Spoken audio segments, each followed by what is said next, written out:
The Princess and the Frog. Once upon a time there lived a king who had 7 beautiful daughters. But of all his daughters, the youngest was the most beautiful. This princess had one favourite among all her toys. It was a golden ball. She spent many hours throwing it up into the air and catching it. Near the king's castle was a huge, dense forest. Under a big tree on the edge of the forest there was a deep, dark pool. On a hot day it was pleasant to rest under the cool shade of the tree by the pool. The princess often went there to play by herself. The youngest princess used to run about on the grass near the pool, throwing up her golden ball and catching it. One day, however, when the princess threw up her ball, it did not fall into her outstretched hands.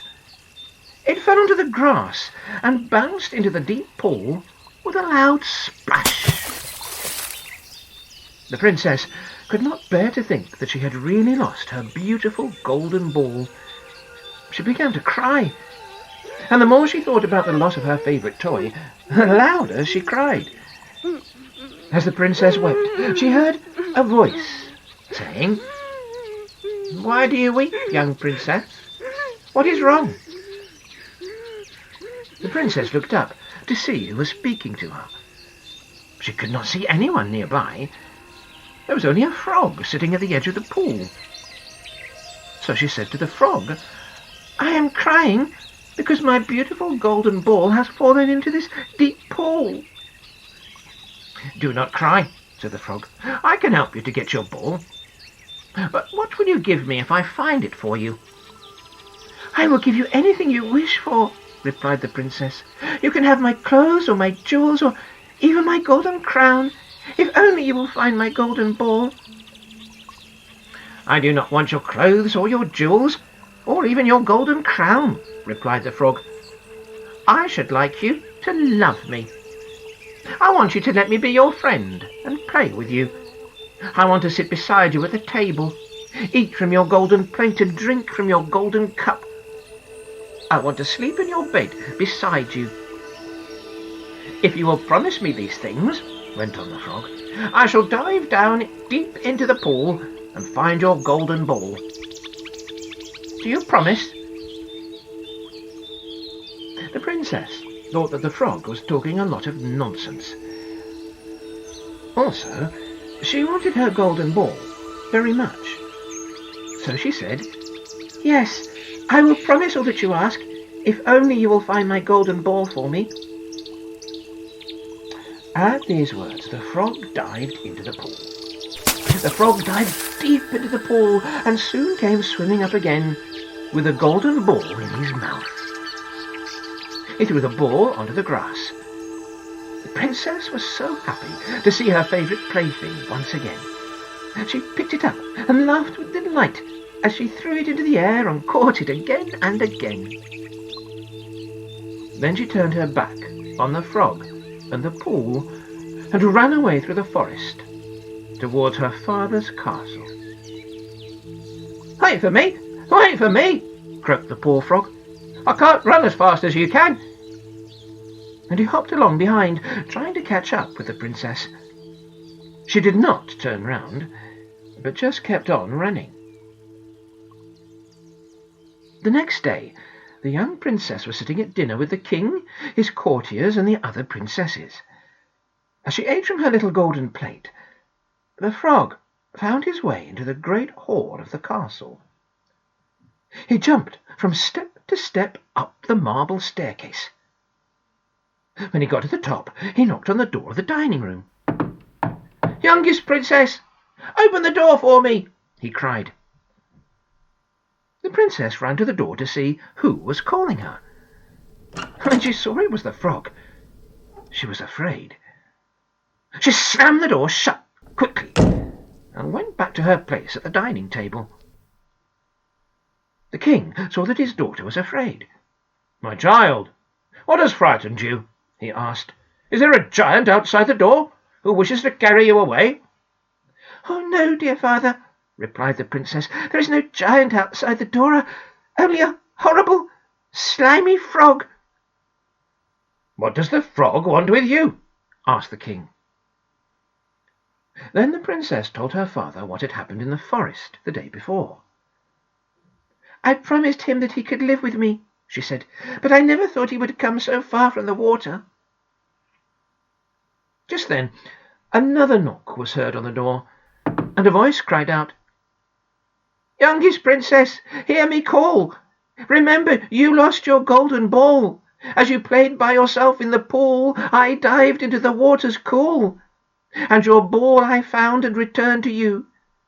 Now please remember your promise true, to take me along to live with you." "When a promise is made, it must be kept," said the king to his daughter. "Go and open the door." The youngest princess went and opened the door.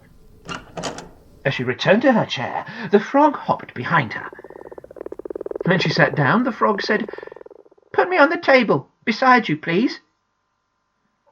The princess hesitated, but the king told her to do as the frog asked.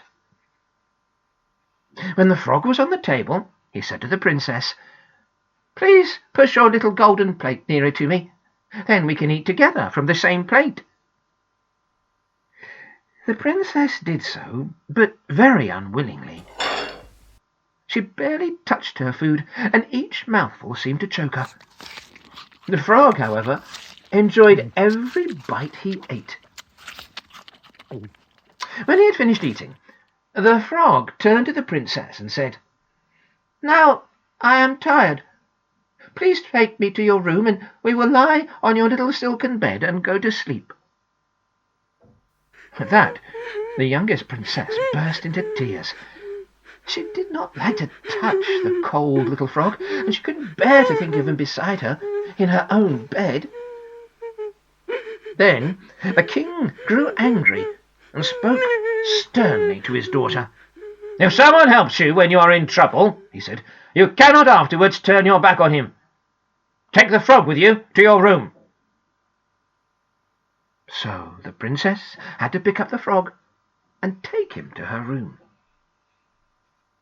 She put him in a corner of the room as far as possible from the bed.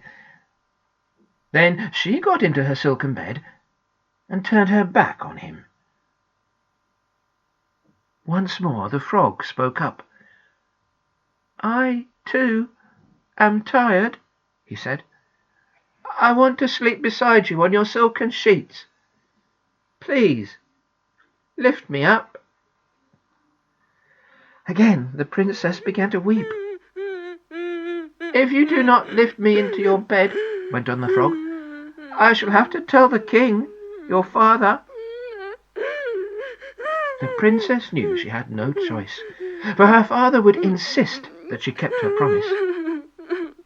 So, with tears running down her face, she picked up the frog, climbed back into bed, and put him on the silken pillow beside her.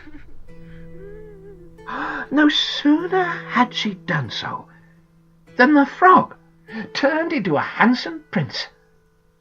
Not only was he handsome, but he had a kind face, and he smiled gently at the startled princess. Then he told her how he had been bewitched by a wicked witch and turned into a frog. The spell could only be broken if a beautiful princess would take this frog as her companion, live with him, eat with him, and sleep with him. The prince told the princess how he had often watched her playing with her golden ball in the forest, and how he had fallen in love with her. "Dear princess, will you now marry me?" he asked. The princess looked into his kind face and agreed to do as he asked. Then, hand in hand, they went to tell the king what had happened. The next day they set off in a carriage driven by 6 white horses. They travelled to the kingdom of the prince's father. When they arrived, there was great rejoicing at the return of the prince, who had not been seen for many years. Some time later, the prince and the princess were married, and they lived happily ever after. The golden ball was kept in their palace inside a special glass case and resting on a purple cushion.